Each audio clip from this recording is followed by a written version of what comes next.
Hello everyone, स्वागत है आप सबका मेरी धरानी डिजाइन्स में। तो आज हम ये वाली कुर्ती बनाएंगे। तो सबसे पहले मैंने 2 मीटर कपड़े को 4 फोल्ड कर लिया है, जितना कि मेरे को मेजरमेंट में चाहिए। फिर उसकी लेंथ ले लिए। अब लेंथ के बाद मैं बताऊँ, शोल्डर लेना है इसका 6 इंच और फ्रंट के लिए 6 इंच ही इसको लंबा रखना है।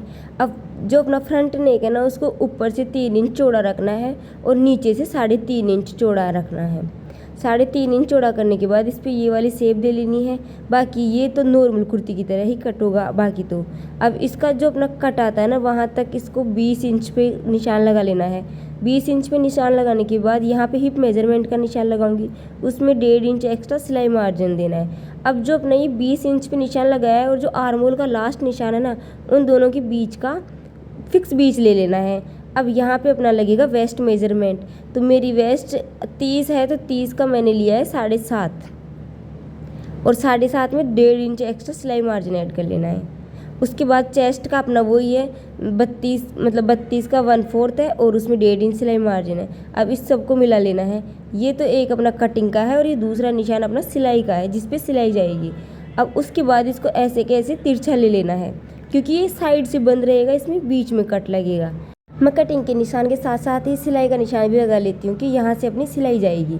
अब इतना करने के बाद अब इसमें ऊपर निशान लगेगा बैक की नेक के लिए। बैक अपना बिल्कुल कम ही है, 3 इंच का ही लूँगी बैक, जो अपनी बैक नेक है ना वो, क्योंकि पीछे कोर सेट पैटर्न बनेगा। तो 3 इंच का निशान लगा लिया है।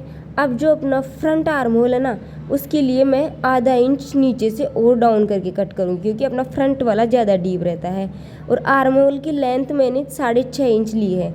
ये वाली लेंथ जो मैं अभी कटिंग कर रही हूँ ना, ये 6.5 इंच ली है। तो सबसे पहले ऊपर वाले निशान से कट कर लेना है और ये सारी बाहर की पूरी कटिंग कर लेनी है। अब सबसे पहले बैक नेक को कटिंग करेंगे।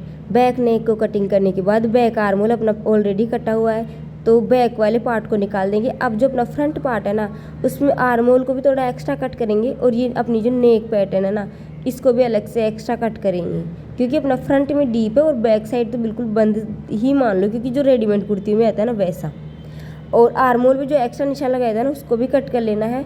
उसके बाद जो अपन ये कट वाला जो फ्रंट में कट दिख रहा है ना, उस थंबनेल में दिखा है, तो सेम वैसा ही कट लगाना है। तो उसके लिए जो अपना एक शोल्डर है ना, उस साइड से फोल्ड करना है और जो अपना गला है ना, उसके लास्ट तक रखना है और 14 इंच पे निशान लगा लेना है। शोल्डर से 14 की जगह आप 13.5 भी रख सकते हो। और अगर आपको ऐसा है कि नहीं मेरा पेट नहीं दिखना चाहिए, तो आप 15 इंच भी ले सकते हो। यहाँ पे निशान लगा के यहाँ से नीचे 2 इंच का निशान लगाना है और 2 इंच का निशान लगाने के बाद इसको शेप में दे लेना है और फिर बस कट कर देना है। अब कट करने के बाद इसमें नीचे भी शेप देना है, तो नीचे से 2 से 2.5 इंच ऊपर निशान लगा के दोनों साइड गोलाई वाली शेप दे लेनी है। शेप दे के इसकी कटिंग कर लेनी है। कटिंग करने के बाद अब बारी है अपनी गले की पट्टियाँ कट करने की, जिससे अपना मतलब गला फिनिशिंग से आएगा बिल्कुल। तो उसके लिए कपड़े को डबल फोल्ड करना है और अपनी कुर्ती को भी डबल फोल्ड करके इस पे रख लेना है। और दोनों साइड, दोनों बंद साइड एक साइड होनी चाहिए, जैसे इसकी दोनों बंद साइड है। अब नीचे भी कम से कम 1 इंच एक्स्ट्रा रहना चाहिए, ताकि हम इसको फोल्ड भी तो करेंगे। अभी जैसा रखा ना, सेम वैसे के वैसे रख के इस पर कटिंग कर लेनी है। इससे अपने गले में बिल्कुल भी झोल नहीं आएगा, क्योंकि जैसी ही अपने गले की शेप है वैसी ही पट्टी की शेप रहेगी बस।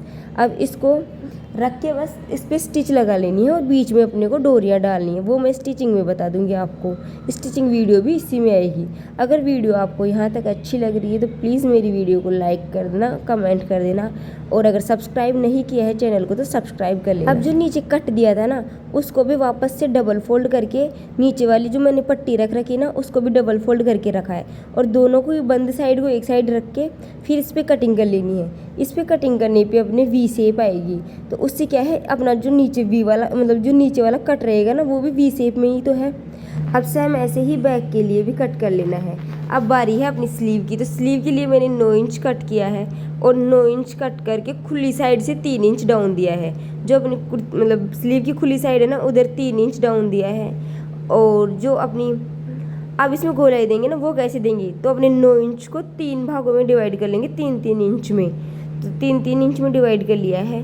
अब जो लास्ट कॉर्नर है ना, वहाँ से 3 इंच डाउन दिया है, तो सेकंड वाले निशान पे से अपन 1.5 इंच का वो देंगे डाउन और फिर हल्का सा जो अपना फर्स्ट निशान है ना उस पे डाउन देंगे और यहाँ से बस इन निशानों को मिलाते हुए अपन गोलाई दे देंगे।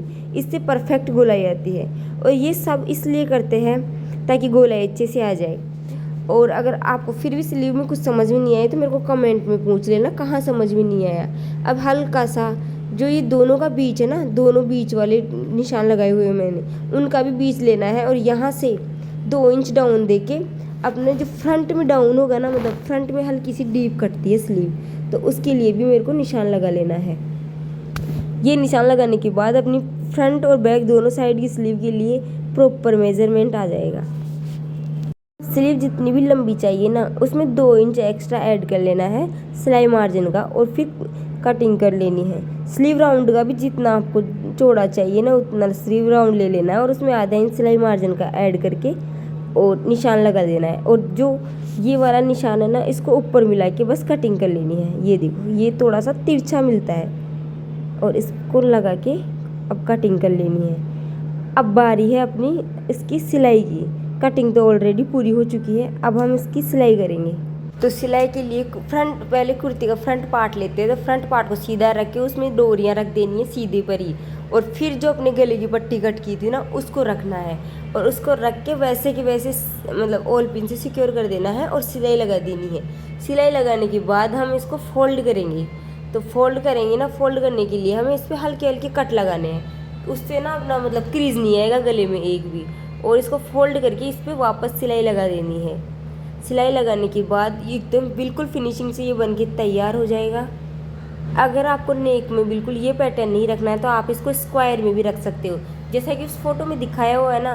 तो वैसा बनाने के लिए आप इसको बिल्कुल स्क्वायर में कट करोगे और कट करने के बाद जो इसका मेन सेंटर है ना उस पर वी शेप दे लेनी है, हल्की सी वी शेप, तो ये उसकी तरह हो जाएगा। अब बारी है अब नीचे के कट में स्टिच लगाने की। तो नीचे के कट में सबसे पहले मैंने ऐसे डोरियाँ लगा ली है। अब डोरियाँ लगाने के बाद जो पट्टी मैंने इसकी कट की थी ना सेम, उस पट्टी को बिल्कुल सेम जो अपना पॉइंट है ना उससे पॉइंट मिला के रख देना है, क्योंकि इसमें वी शेप आ रहा है ना कट में, तो उसके वी से इसके वी को मिला के रख देना है और इस पर सिलाई लगा लेनी है। सिलाई लगाने के बाद इसमें हल्के हल्के कट लगा के इसको फोल्ड कर देना है, जिससे वो डोरियाँ डालने का जो बनाया ना मैंने वो बाहर निकल आएगा।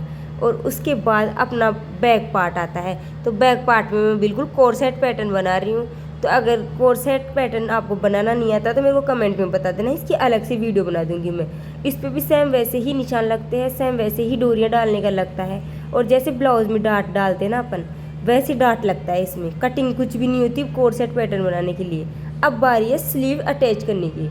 तो अगर आपको स्लीव उस फोटो की तरह रखनी है ना तो इसमें से इतना एक्स्ट्रा कट करके पहले फोल्ड कर लेना है और फिर इसको जोड़ने के लिए जो अपना बीच का जॉइंट है ना शोल्डर का, उस पे से दोनों साइड से छोड़ के फिर जोड़ना है। और ये अपना फाइनल लुक बन के तैयार हुआ है। मेरे को कमेंट में बताना कैसा लगा।